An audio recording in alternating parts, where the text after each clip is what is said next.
మేషరాశి వారు దీర్ఘకాలికంగా చేస్తున్నటువంటి ప్రయత్నాలలో మంచి మార్పుని అందుకోగలుగుతారు. ఇంటికి సంబంధించినటువంటి లిటిగేషన్స్, లీగల్ ఇష్యూస్ ఎవరైతే ఫేస్ చేస్తున్నారో వాటిల్లో మంచి మార్పు ఏర్పడుతుంది. పెద్దల సహాయ సహకారాల ద్వారా ఈ రకమైన సమస్యల నుండి క్రమేణా బయటపడగలుగుతారు. ఆస్తుంది ఎవరు ఆక్రమించాలనుకుంటున్నారు, పదే పదే విపరీతమైనటువంటి దాడులు చర్యలు జరుగుతున్నాయి. ఈ రకమైనటువంటి ప్రభావం నుంచి క్రమేణా బయటికి రాగలుగుతారు. కొంతమంది సహాయ సహకారాలు మీకు లభిస్తాయి. ఆరోగ్య విషయంలో తగు జాగ్రత్తలు అవసరం. కొత్త పెట్టుబడులకు సంబంధించిన అంశాలలో కాస్తంత ఆదాయ మార్గాలలో కాస్తంత జాగ్రత్తలు అవసరం. ఏదో ఆదాయం వస్తోంది, పెట్టుబడి పెట్టేద్దాము, ఏం పర్వాలేదు, ఆదాయం రొటీన్లోనే ఉంటుంది కదా అన్న ఆలోచనలు మాత్రం దెబ్బతీస్తాయి. ఆదాయం వస్తోంది, వెంటనే మొత్తం పెట్టుబడిగా మార్చవలసిన అవసరం లేదు. ఇది గ్రహించి మెలగండి. పార్షల్గా ఒక 50% అమౌంట్ అని మీ దగ్గరే ఉంచి మిగతా 50% అమౌంట్ని మాత్రమే ఇన్వెస్ట్మెంట్లో ఉంచండి.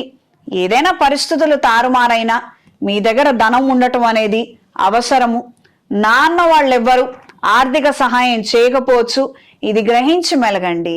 కొత్త ఉద్యోగ ప్రయత్నాలు, కొత్త వ్యాపారం పెట్టాలనే ప్రయత్నాలు అంతంత మాత్రంగా ఉంటాయి.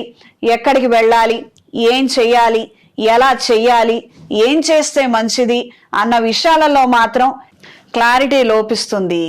ఈ వారం స్త్రీలు దూర ప్రయాణాలు, ఆకస్మిక ప్రయాణాలు అనుకూలంగా ఉంటాయి.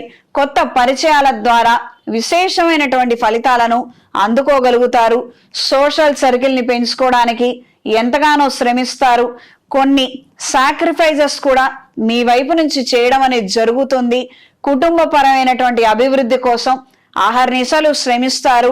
మంచి మార్పులు సాధించగలుగుతారు. గృహ నిర్మాణ ఆలోచనలు, కొత్తగా గృహం కొనుగోలు చేయాలన్న ఆలోచనల్లో స్వల్పమైన మార్పులు ఏర్పడతాయి. ఆశించిన స్థాయిలో లోను సకాలంలో అందకపోవడం కారణంగా ఇందులో వెనకంజలో ఉండే అవకాశం ఉంటుంది.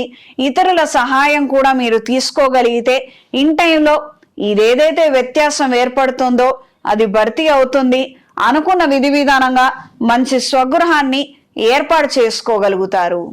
కూరగాయల వ్యాపారస్తులకి, రైతులకు కాలం అనుకూలంగా ఉంటుంది. పెట్టినటువంటి పెట్టుబడులను అందుకోగలుగుతారు. రాయితీ నిమిత్తమై కొన్ని వ్యవహారాలు, ప్రభుత్వం తరపు నుంచి రావాల్సినటువంటి హామీలను అందుకోగలుగుతారు. ఇది మీ మానసిక ఊరటకి కారణమవుతుంది. విద్యార్థులకు గట్టి పోటీని ఎదుర్కొనే పరిస్థితులు తరచూ ఏర్పడతాయి.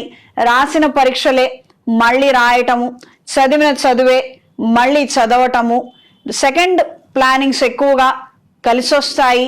ఒక ఉద్యోగం కాకపోయినా, ఒక కాంపిటీషన్ ఎగ్జామ్ కాకపోయినా మరొకటి కూడా మనం అందుకునే విధంగా ప్రయత్నాలు చేసుకోగలిగితే అన్ని విధాల శ్రేయస్కరం.